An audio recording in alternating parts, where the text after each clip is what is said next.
Alright, hello everyone, and thank you for tuning in once again to the Black Box Podcast, BBOR Black Box Online Radio. Now, on this channel there are two major recurring themes. One of them would be true crime, and the second one would be the upcoming presidential race for the year 2020. However, today I thought I would do something a little bit different, and I've done a handful of different uploads recently. Today I thought I would talk about some of the, I have to say, the worst TED Talks that I've ever seen. Overall, none of them were painfully terrible. I don't think I've ever seen something from the TED conference that has just made me burst out in rage. It's more just about things that I have kind of either disagreed with or taken exception to, or you didn't like the format that they were presented in. But, anyway, here are some of the worst TED Talks that I've ever encountered. Starting out, there's a very famous one by Sir Ken Robinson. It's called Do Schools Kill Creativity? And this is very famous in the sense that it has over 15 million views, much more so than the other ones I'm going to talk about. And the reason why I'm putting this one on the list is the things that he's talking about are how children aren't afraid to make mistakes. They can get up and present something even if they don't understand the words, and they can if they do make a mistake, they can just keep on going without any sort of fear. And that was one of the things that I really did not like hearing, especially, as a former educator myself. I was a classroom teacher for almost 6 years, and it's like the whole reason why kids are making mistakes and they are just, giving a presentation on something they don't understand, that means, that's like ignorance. I mean, that's what he's talking about. Oh, it's okay to be ignorant as long as you're happy. And that was sort of the theme in his TED Talk, and he was telling so many jokes throughout it. It was just like, it's one of those ways about how humor can really win over the audience regardless of what you're saying. And I couldn't really accept that notion that it's okay to be factually inaccurate, or it's okay to be mistaken, or it's okay to, use false syllogisms, just as long as you did it with some courage. That really felt like it's just promoting ignorance as opposed to actually talking about creativity and education. There is a very big difference between creativity and just being mistaken about something. I mean, so that's the first one. The second one I'd mention comes to us from a guy named Dean Obeiadallah. He's a comedian. He became famous because of the Axis of Evil comedy tour.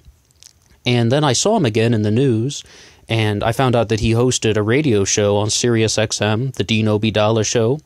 So I started listening to some of his radio uploads that have been put on YouTube, and I thought, wow, I know he started out as a comedian, but like many, like the whole Jon Stewart model, he actually has some very, very insightful things to say about the American political situation. And, with the last name Obeiadallah, right, you can guess, he's of Middle Eastern descent. He's a Palestinian-American of Palestinian descent, rather, and he has a lot to say about the Israeli-Palestine conflict, and that stuff's great. So then I saw, on the YouTube suggested videos that Dean Obeiadallah had done a TED Talk. And I would say, though, as I've just mentioned, I know him mostly from his political commentary. I've seen his stand-up twice, 2 times in my entire life, over an 8-year period. Once was, in 2010, and once was recently at the TED conference. And he was telling the same jokes. He really just got up there and he told the same jokes that I had heard on the Axis of Evil comedy tour. And I'm like, dude, you're at the TED conference, and you have a chance to share some sort of educational message to people, and you're just recycling your old stand-up material?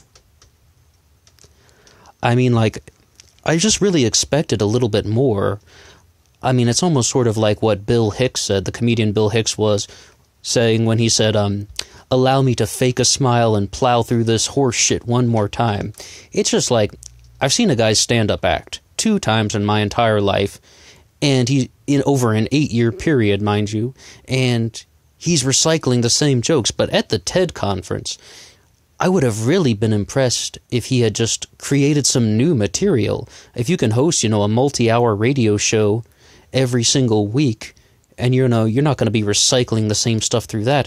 Why can't you come up with, something a little more relevant, a little fresher for the TED conference of all things?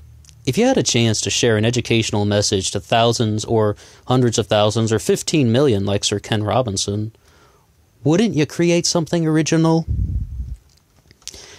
And the third one that I'd like to talk about comes to us from an individual named Rupert Sheldrake.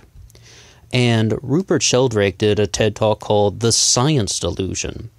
And I believe that this was hailed on YouTube as a banned TED Talk.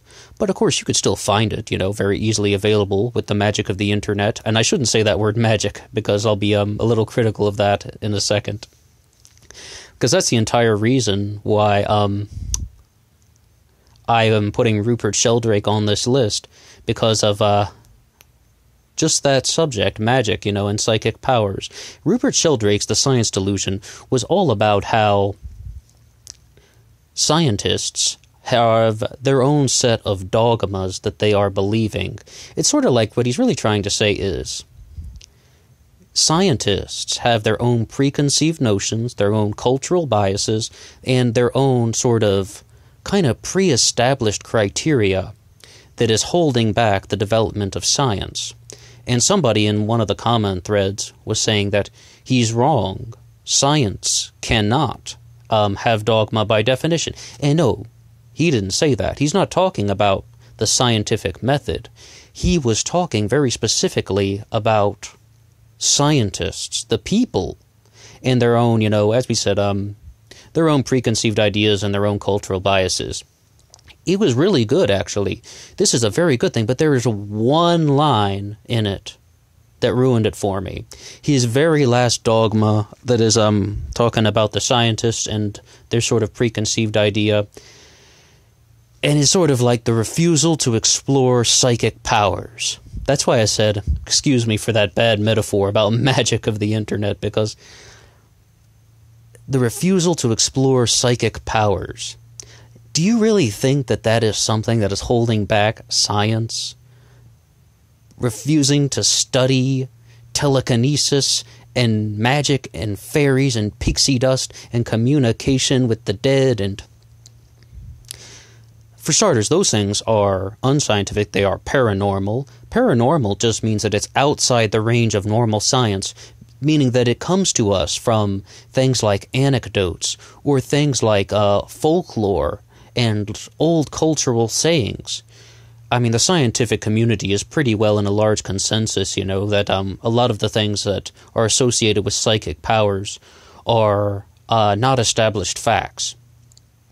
And furthermore, there really is a sort of kind of debate going on in the subject, because one person in a psychic documentary was saying that scientists too often try to become debunkers, in the sense that, their aim in their experiment is to prove somebody wrong. And James Randi, who was, the famous skeptic and magician, said very clearly that he is not a debunker. He is an investigator. And that is the reason why he titled his old television show Paranormal Investigator. Because, they're just trying to get the truth. And if he wants to say something like a scientist should be trying to get the truth or a definite answer, that's actually somewhat defendable.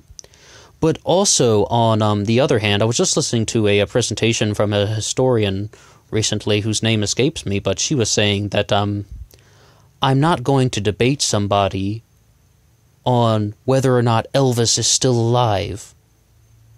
Just sort of saying that there are certain things that violate our fundamental understanding of existence. And keep in mind, the work of James Randi has shown us that under controlled conditions, a psychic has never been able to demonstrate any sort of ability.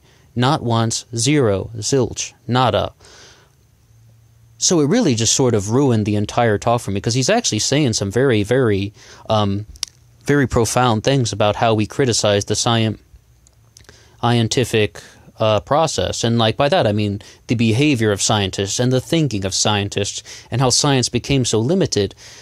But then he had to ruin it by talking about, well, they're not exploring psychic powers. I mean, that's just one of those things where you just have to draw a line. And maybe that historian had a really solid point. You know, I can understand how people might have some bias in an experiment, but we have to promote things that are actually based on scientific ideas and not just on some sort of creativity that a person has conjured in their own imagination. So it was a little disheartening to, hear like 11 great points and then one of them that was just like absolutely tomfoolery, or what James Randi would call woo-woo. Okay, so those are 3 of the TED Talks I've experienced that I just was really disappointed in. And I was disappointed in because I really thought they were all going to go the extra mile, but then there were just moments in them that really kind of, went flat. And they either said something that I took strong exception to and just disagreed with completely. All right, well, that's my 2 cents on the issue, and I also included TEDx conference things in this. TEDx just means independently organized event. I'm sure you have seen that a million times too, but what would you say is the worst TED Talk you've ever seen? Or what, maybe a different lecture on YouTube that was really bad.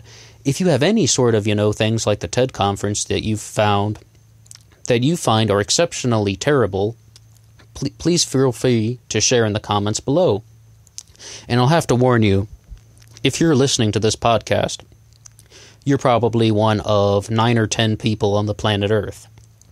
This type of subject really isn't that popular on my channel, but it was just a feeling that I had developed, over the last couple weeks, and that's all there really is to say about it. I just wanted to put this out there. Maybe somebody else would have something to contribute.